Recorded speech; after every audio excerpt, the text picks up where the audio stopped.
So yan mga ka-J-Vlog, another full review na naman tayo ng isang flagship device, si Samsung, na isang taon na pong lumabas, which is the Samsung Galaxy S24 Ultra. So syempre nag-decide tayo i-review ngayon tong 2025 dahil lumabas na po ang S25 Ultra. So, ang pinaka-main question is, magkano na lang ba to smartphone na to? Ang presyo niya nung lumabas last year, yung 2024, 12 gig 256 is 85, 12 gig 512 is 93,000. Pero ngayon mga J-Vlog, ang brand new na NTC ng S24 Ultra doon sa nire-recommend nating shop isa sa 60 plus na lang.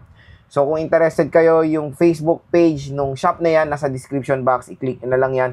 Mag-inquire na kayo, sabihin nyo lang na panood nyo dito sa vlog, automatic bibigyan ka pa yung discount ng shop na yan. So yung S24 Ultra ngayon, sobrang na lang, kumbaga nag-price drop dahil yung S25 Ultra na pumalit sa trono niya when it comes sa ganyang SRP na 80 plus. So, meron din tayong Hong Kong variant. Yung Hong Kong variant na S24 Ultra is much cheaper sa NTC. Nasa 50 plus lang or siguro nasa 10,000 din ang price difference sila when it comes sa Hong Kong and NTC. Pero, yun, Lods, ano ba ang pinagkaiba ng Hong Kong at NTC? Bakit mas mura po ang Hong Kong? When it comes sa features, specs, kumbaga yung functionality, pareho-pareho, wala pong pinagkaiba. Nagkaiba lang sila sa warranty. NTC is 1-year warranty dito sa Samsung Philippines. Yung Hong Kong variant is wala pong warranty dito sa Philippines when it comes doon sa Samsung warranty. Ngayon, pag bibili kayo ng Hong Kong variant na S24 Ultra, i-apply nyo po yung store warranty ng pinagbilan nyo, which is okay rin naman. Ang in-offer nilang warranty, 3-month service warranty for factory defect. And doon sa isa nating shop na ino-offer or nire-reco na si Ate Malin is lifetime service warranty naman sila. Again, as long as yung binili nyo naman is brand new, sealed, not activated, same naman din yan ng functionality doon sa NTC variant. Ako pag bumibili ako ng smartphone, to be honest, ang tagal ko nang bumibili ng cellphone, wala pa akong napapa-service warranty sa Apple or sa Samsung. Take for example, mga iPhones ko, meron yung mga 1-year warranty, even yung 14 Pro Max, lahat. Samsung, hindi ko pa nagagamit yung service warranty or yung 1-year service warranty ng Samsung or ng Apple. Again, kung ang laki ng matitipid nyo kung warranty protection din naman, meron naman kayong protection sa shop na bibilan nyo, okay rin naman i-purchase ang Hong Kong variant. Usapang presyo. Again, pag pre-love ng S24 Ultra ngayon, sobrang mura na lang. Nasa 45 to 46,000 for the 256GB na S24 Ultra. 512 nasa 54 or 55,000 plus. So, medyo expensive pa yung 512. Siguro meron pa nga ibang shop na nag-offer na, iba-iba yung presyo ng S24. Doon sa isa nating shop is 46 to 45, mga ganyan, 45 to 46. Yung isa, 47 to 49. Basta yun, again, bigyan ko na lang kayo ng range. 256 siguro makakabili kayo niya ng 45 to 50,000 pesos for the 256 na S24 Ultra. Depende na lang yan sa shop na pagbibilan nyo. Okay, so syempre iba nagde-decide. Ano kayang magandang bilhin ngayon, Lods? S24 Ultra or S25 Ultra? Ayan, gagawa tayo ng phone compare next time, mga J-Vlog, stay tuned lang. Pero ito, maraming na-disappoint sa S25 Ultra dahil napakakonti lang nung difference niya sa S24 Ultra. When it comes sa design, lahat, pareho lang yung design ng S24 Ultra at S25 Ultra. Yun nga lang nalulungkot tayo na yung mga brands ngayon nagfo-focus na lang sa internal when it comes sa AI. AI talaga sila nagfo-focus, which is nakukuha rin naman yan sa mga predecessor, di ba? Yung minsan yung sa Galaxy AI, kung ano yung feature na flinex sila sa S24 Ultra before, nakukuha rin naman natin sa S23 Ultra. Kaya, when it comes sa AI features, asahan nyo yung S24 Ultra, kaya rin naman gampanan yung ginagawa ng S25 Ultra. Main na pinagkaiba nila is of course the chipset, Snapdragon 8 Elite na, yung S25 Ultra, Snapdragon 8 Gen 3 chipset, yung S24 Ultra, which is super duper powerful pa rin yan ngayon 2025. Again, matagal din masusupport na software update ang S24 Ultra. Meron na tayong record si Samsung dyan na nasusupport ng sobrang tagal ng OS update ng mga Samsung devices. Kaya sahan nyo na matagal nyo rin gumagamit ng S24 Ultra. Lalo na ang laki nung binagsak niya compare sa kanyang SRP. Kalahati na po yung presyo niya pag bumili kayo ng pre-love unit. And yung mga pre-love unit naman na pinapakita natin or fine-flex natin sa mga vlog natin is sobrang kinis. Iba pa, may mga plastic pa sa likod.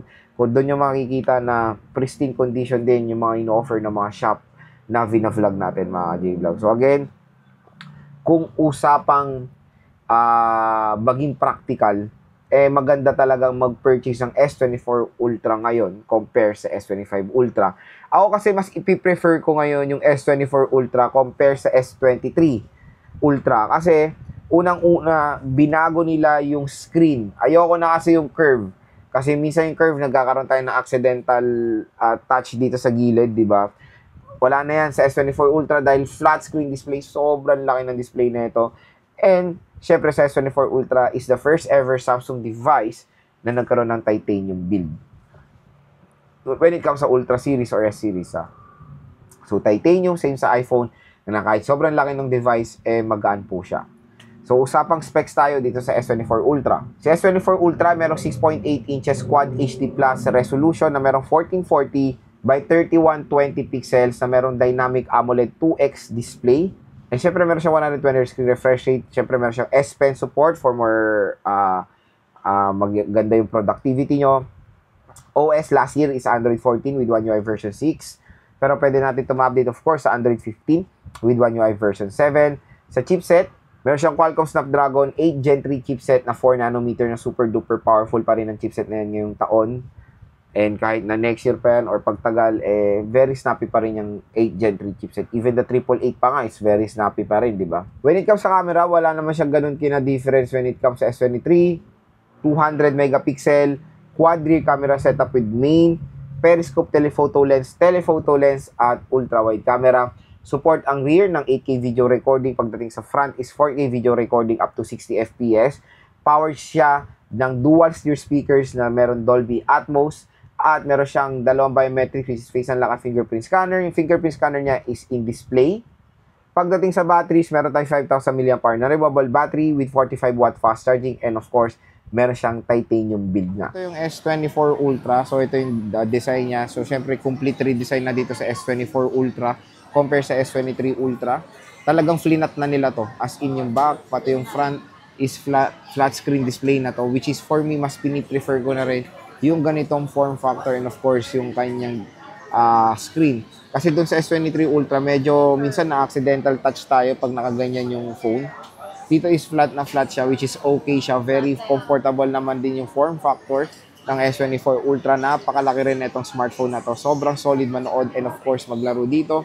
And tingnan nyo na yung camera lens nito is sobrang laki. So, meron siyang quad rear camera setup din. Same din naman sa S23 Ultra na may konting enhancement dahil sa AI. So, meron siyang matte glass. Ito yung color yellow nila na parang sabihin na natin gold na rin. And dito sa right side, sa frame is matte finish din siya overall. So, quick reminder lang when it comes sa S24 and S24 Plus, hindi po sila titanium, aluminum lang sila. Ang titanium po is yung Ultra series, which is itong S24 Ultra. So, napakalaki nito, pero napakagaan. So, ito siya. Right side, isa dito yung power button and yung volume rocker. Ayan siya. Siyempre, in-display na to. Sobrang solid. Sa taas is yung microphone. Sa left side, wala tayong makikita. Sa baba is, of course, yung S Pen, speaker grills, Type-C, at microphone, tapos SIM tray. Ang taas din ang nits of brightness nito. Super Retina XDR din ito. At matagal itong magiging relevant sa market or matagal itong masosupport na OS update. Kaya sobrang tagal nyo magagamit yung S24 Ultra nyo. Siyempre, powered siya ng Galaxy AI. Kailangan nyo lang ng internet connection para magamit yan. And of course, when it comes sa software na itong nandito sa shop is Android 14. Pwede ito ma-update sa Android 15 with One UI version 7. Ang laki nung mas to be honest, gusto ko ganitong screen ng S24 Ultra compare sa S23 Ultra dahil flat screen display na tong smartphone na to. When it comes sa camera, syempre hindi magpapatalo camera ng S24 Ultra. So, try natin. Ayan. So, yung 0.6. Ito yung main camera niya. Meron siyang 3 times zoom, 5 times, tapos 10 times digital zoom. Tapos, pwede nating hanggang 100 times zoom yan. So, grabe, di ba? Napaka-solid nung zoom netong S24 Ultra. And, sa video naman, ang maganda dito, support niyang 8K video recording up to 30 FPS. Pero sa front, is 4K video recording up to 60 FPS naman tayo. Marami tayong magagawa sa camera ng S24 Ultra. So, meron tayong portrait mode for background blur, including the front-facing camera is meron tayong background blur. Yes, sir. Ayan, oh. O, diba? So, grabe, super duper background blur. Diba? Ayan yung likod niya, oh. Diba? Background blur siya. Napakalinaw. Very detailed. Yung S24 Ultra. Front, rear, and of course, ultra-wide camera. Napakalinaw dito sa smartphone na to. Some more, marami tayong magagawa dito sa S24 Ultra. Like Pro Mode, Pro Video, Night Food, Panorama, Slow Motion, Hyperlapse, Portrait Mode, Dual Recording, at Single Take. So yun mga ka-J-Vlog, when it comes sa isang napagandang camera smartphone, ay maganda rin consider itong S24 Ultra. Napaka-solid, sobrang gaan, at syempre napakalaki ng screen display. So again mga ka-J-Vlog, ang pinaka-main question kung sulit ba i-purchase ang Samsung Galaxy S24 Ultra ngayon 2025. Ang quick answer dyan is medyo sulit na rin siya. Pero mas nasa side pa siya ng expensive eh. Pero ito sa mga consumers na nagde-decide lang kung mag-S24 Ultra or S25 Ultra. Kaya ginawa ko tong video na to kasi baka may nag-decide na mag-S25 Ultra, di ba? So, when it comes sa magiging practical, mas bumili na lang kayo ng S24 Ultra. Again, when it comes sa design, form factor, parehong-pareho lang itong dalawang smartphone na to. Sobrang konti lang nung difference talaga nila, to be honest, mga J-Vlog. Lalo, parang yung main lang talaga yung chipset, yung Qualcomm Snapdragon 8 Elite. Pero yon, when it comes sa ibang mga specs, medyo comparable naman itong dalawang smartphone na to. Lalo na sa display. Kaya kung gusto nyo mas makatipid, kabiruin nyo 80 plus yung brand nyo niyan. Even last year, yung S24 Ultra is 80 plus. Pero ngayon, sobrang bumaba na yung price kasi isang taon na siya. Kaya maganda na rin i-purchase ang S24 Ultra ngayong 2025 dahil kung paging sa modern din naman na Samsung device, maganda pa rin naman i-purchase to, lalong-lalo na doon sa successor niya, konti lang naman ang difference. So again mga ka-J-Vlog, saan pa ba tayo bibili ng mga legit Samsung devices? Wala na iba kundi sa ni-recommend natin siya. Again, yung Facebook page nila nasa description box, sabihin nyo lang napanood nyo dito kay J-Vlog, automatic yan, bibigyan kayong discount ng shop na yan.